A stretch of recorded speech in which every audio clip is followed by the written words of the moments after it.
आज हम क्लास 10 और क्लास 10 की एक्सरसाइज 17A क्लास 10 की एक्सरसाइज 17A ये आपको 17A जो है ये आपको ग्राफ की कॉपी में बनानी है। ग्राफ की कॉपी पर उपयोग करना है, सवालों को लगाना है ग्राफ की कॉपी पर। तो ग्राफ की कॉपी में लगाने से पहले आप उसको समझें। ये x अक्ष है, ये x अक्ष ऋणात्मक है, ये y अक्ष है और y अक्ष ऋणात्मक है और ये आपका प्रक्षेप बिंदु है O है। देखिए इसे बोलते हैं चतुर्थांश। चतुर्थांश ये चतुर्थांश कहलाता है और चतुर्थांश में ये x अक्ष है, ये y x अक्ष ऋणात्मक है, ये y अक्ष है, ये y अक्ष ऋणात्मक है और ये आपका मुक्त अक्ष है। ये x अक्ष ये अक्ष है, अक्ष और अक्ष।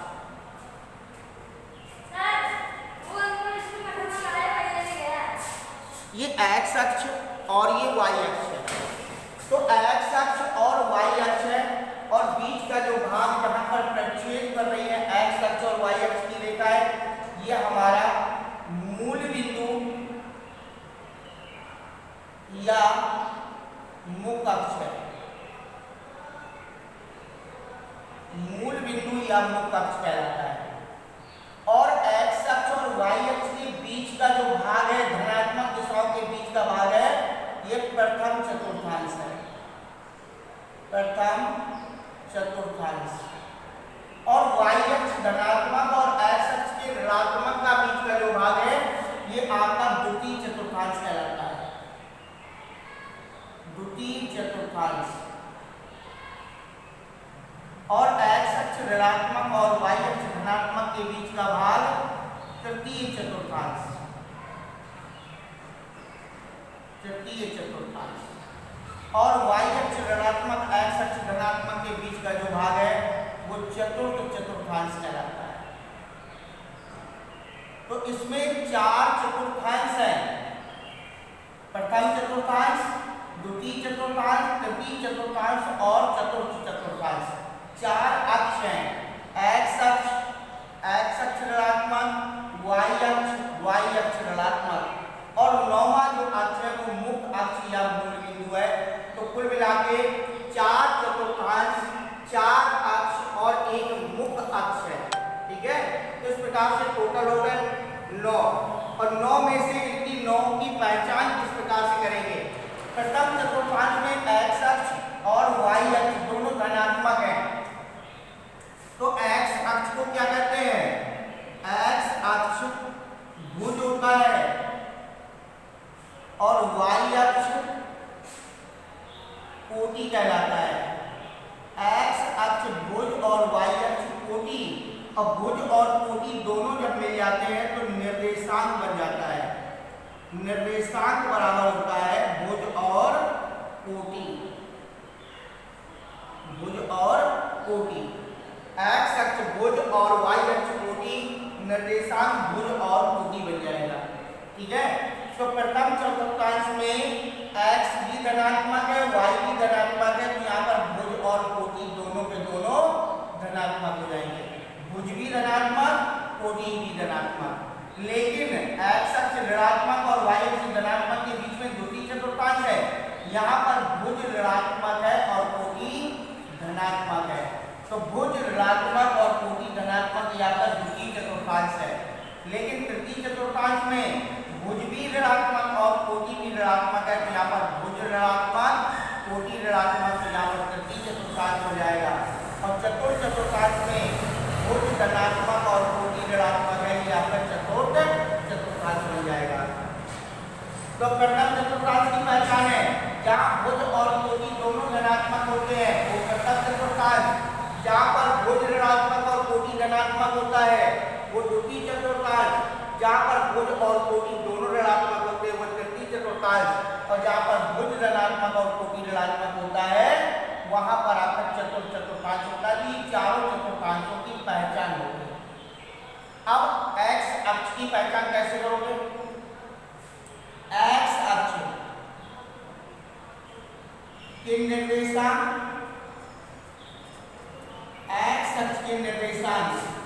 a कॉमा जीरो भुज दिया गया हो कोटि शून्य हो, भुज दिया गया हो कोटि शून्य हो तो आपका x अक्ष धनात्मक है, और अगर भुज ऋणात्मक हो और कोटि जीरो हो तो आपका ये आपका माइनस की दिशा में है। तो ये आपका x अक्ष धनात्मक है और ये x अक्ष ऋणात्मक है, लेकिन ये दोनों ही x अक्ष को कहलाते हैं। क्या कहलाते हैं? x अक्ष कहलाता है। फिर इसके बाद y अक्ष के निर्देशांक है y अक्ष के निर्देशांक 0, b या 0, -b।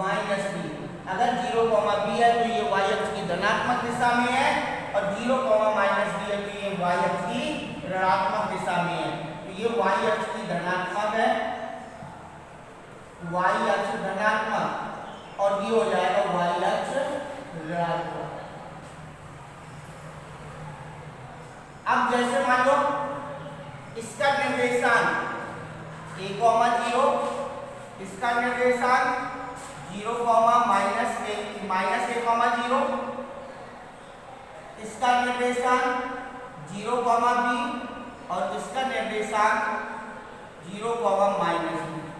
तो ये आपके अक्षों के निर्देशांक हो गए। मुख्य अक्ष के निर्देशांक, मुख्य अक्ष के निर्देशांक और मुख्य अक्ष के निर्देशांक जो है वो 0, 0 है। मुख्य अक्ष या मूल बिंदु के निर्देशांक या मूल बिंदु, मुख्य अक्ष या मूल बिंदु के निर्देशांक 0, 0 होते हैं। अब प्रथम चतुर्थांश के निर्देशांक, प्रथम चतुर्थांश के निर्देशांक a, b, द्वितीय चतुर्थांश के निर्देशांक -a, b, तृतीय चतुर्थांश के निर्देशांक -a, -b, और चतुर्थ चतुर्थांश के निर्देशांक ये हो जाएगा a, -b। अगर भुज और कोटि दोनों धनात्मक है तो ये प्रथम चतुर्थांश में है, भुज ऋणात्मक और कोटि धनात्मक है द्वितीय चतुर्थांश है, भुज और कोटि दोनों ऋणात्मक है तो आपका तृतीय चतुर्थांश है, भुज धनात्मक और कोटि ऋणात्मक है तो आपका चतुर्थ चतुर्थांश है। तो ये चतुर्थांश की पहचान है, ये अक्ष की पहचान है, ये x अक्ष की, ये y अक्ष की और ये मुख्य अक्ष की। अब इनके आधार पर आपको इसकी सहायता से इस चतुर्थांशों को बनाना है, दिखाना है, उनके प्रश्नों को उत्तर देना है। फिर से पुनः एक बार समझेंगे। x अक्ष और y अक्ष के प्रच्छेद बिंदु को, x अक्ष तथा y अक्ष के प्रच्छेद बिंदु को हम क्या कहते हैं? मुख्य अक्ष या मूल बिंदु कहते हैं। x अक्ष धनात्मक और y अक्ष धनात्मक के बीच का भाग प्रथम चतुर्थांश, x अक्ष ऋणात्मक और y अक्ष धनात्मक के बीच का भाग द्वितीय चतुर्थांश, x अक्ष ऋणात्मक और y अक्ष ऋणात्मक के बीच का जो भाग है वो तृतीय चतुर्थांश, और x अक्ष धनात्मक और y अक्ष ऋणात्मक के बीच का जो भाग है वो आपका चतुर्थ चतुर्थांश है। तो प्रथम चतुर्थांश, द्वितीय, तृतीय और चतुर्थ, इनकी पहचान क्या है? जहां पर भुज और कोटि दोनों धनात्मक हो वो प्रथम चतुर्थांश, जहां भुज ऋणात्मक और कोटि धनात्मक हो द्वितीय, भुज और कोटि दोनों ऋणात्मक हो ये तृतीय, भुज धनात्मक और कोटि ऋणात्मक हो ये आपका चतुर्थ है। जहां पर भुज दिया गया हो कोटि शून्य हो, जहां भुज दिया गया हो और कोटि शून्य हो वो आपका x अक्ष है। जहां पर भुज दिया गया हो कोटि शून्य हो ये भी x अक्ष है। दिशा पूछे ऋणात्मक धनात्मक की को बताना है, नहीं तो आपका x अक्ष है। जहां पर भुज 0 हो, कोटि दिया गया हो वो आपका y अक्ष कहलाता है। x अक्ष भुज होता है और y अक्ष कोटि होती है। भुज और कोटि दोनों मिलकर के क्या बनते हैं? एक निर्देशांक निर्देशांक बन जाता है। और उन निर्देशांकों में से अगर दोनों निर्देशांक प्लस के हैं तो प्रथम, यदि माइनस प्लस है तो द्वितीय, अगर माइनस माइनस है तो तृतीय और प्लस माइनस है तो चतुर्थ। और अगर यहाँ पर भुज दिया गया है कोटि शून्य तो आपका x अक्ष हो जाएगा, और अगर भुज 0 है कोटि दिया गया है तो आपका y अक्ष हो जाएगा, और भुज और कोटि दोनों शून्य है तो आपका मुख अक्ष हो जाएगा। ये आपकी पहचान हो गई। इस चतुर्थांश के माध्यम से निम्न प्रश्नों के उत्तर देना है, निम्न प्रश्नों के आंसर देना है। इसी के आधार पर हम एक्सरसाइज 17A लगाएंगे।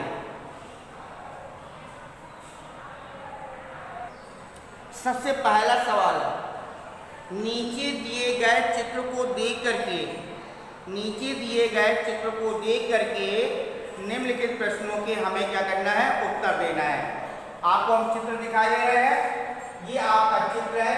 इस चित्र को देख करके आपको प्रश्नों को उत्तर देना है।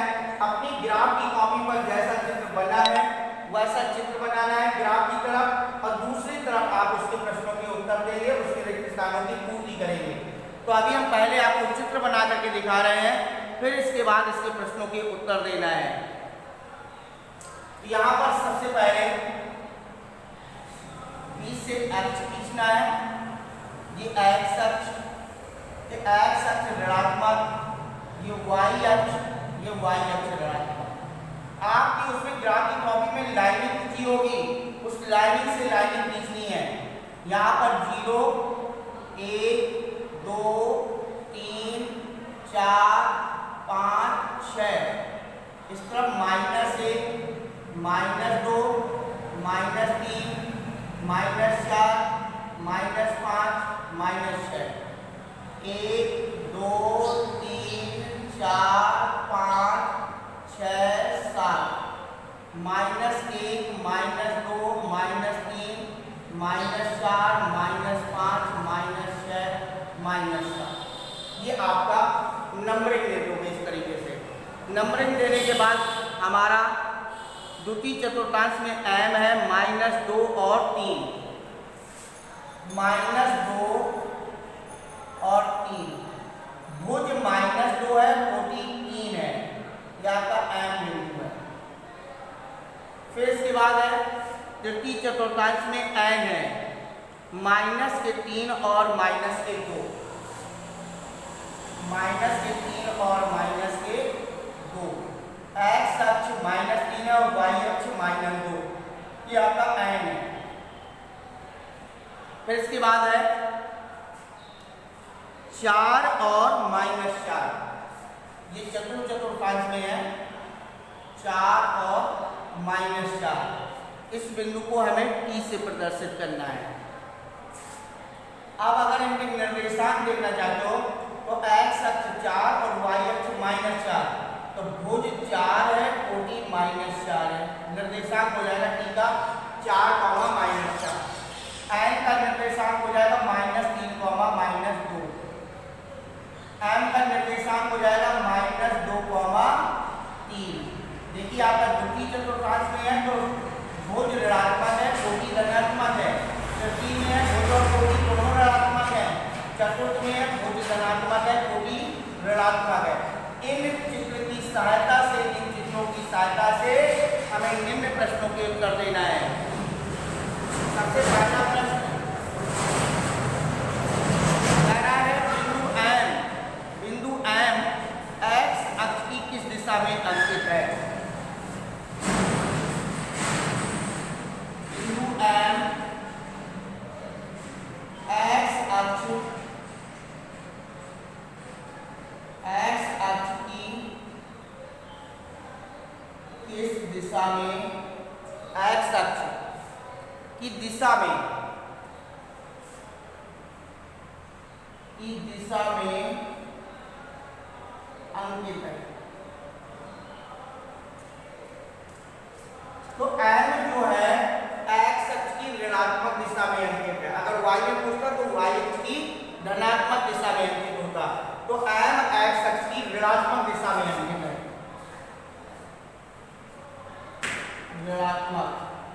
ऋणात्मक दिशा में अंकित है। फिर इसके बाद दूसरा प्रश्न है बिंदु M से y अक्ष पर लंब पाद की मूल बिंदु से दूरी, बिंदु M से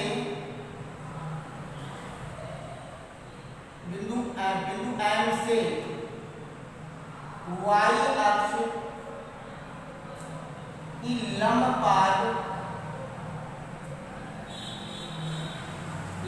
पाद की मूल बिंदु से दूरी,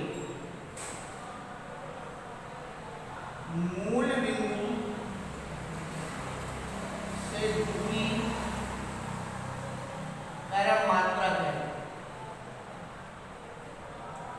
तो यहां पर बिंदु M से y अक्ष के लंबपात, तो y अक्ष के लंबपात कितनी दूरी है? 3 मात्रक। कितनी है? 3 मात्रक। ये मूल बिंदु है, मूल बिंदु से y अक्ष की दूरी कितनी है? 3। ये 3 मात्रक की दूरी पर M बिंदु है, तो यहां पर हो जाएगा 3 मात्रक। तीसरा प्रश्न, बिंदु N y अक्ष की दिशा में अंकित है। बिंदु N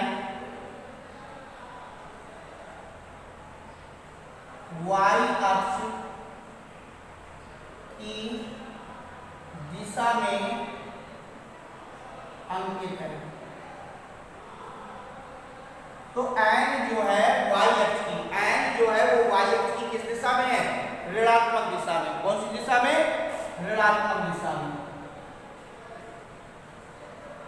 y अक्ष की भी ऋणात्मक दिशा में है, x अक्ष की भी ऋणात्मक दिशा में है। M जो है x अक्ष की ऋणात्मक दिशा में है, लेकिन y अक्ष की धनात्मक दिशा में था। अब कह रहा है N से y अक्ष पर लंब पाद की मूल बिंदु से दूरी।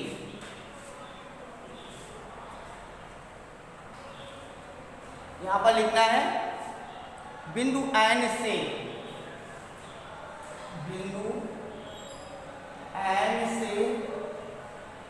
y अक्ष पर लंब पाद की मूल बिंदु से दूरी। अब y अक्ष से n बिंदु की लंब पाद पर दूरी y अक्ष पर कितनी है? -2। लेकिन दूरियां ऋणात्मक नहीं होती हैं, इसलिए 2 इकाई है। कितनी है? 2 इकाई। 2 इकाई की दूरी है। इसके बाद चौथा नंबर, यहां पर अगला है, कह रहा है कि बिंदु T किस चतुर्थांश में अंकित है? बिंदु T चतुर्थ चतुर्थांश में स्थित है। चतुर्थ चतुर्थांश में स्थित है। इसके बाद पांचवा नंबर, बिंदु T जो है वो आपके चतुर्थ चतुर्थांश में स्थित है।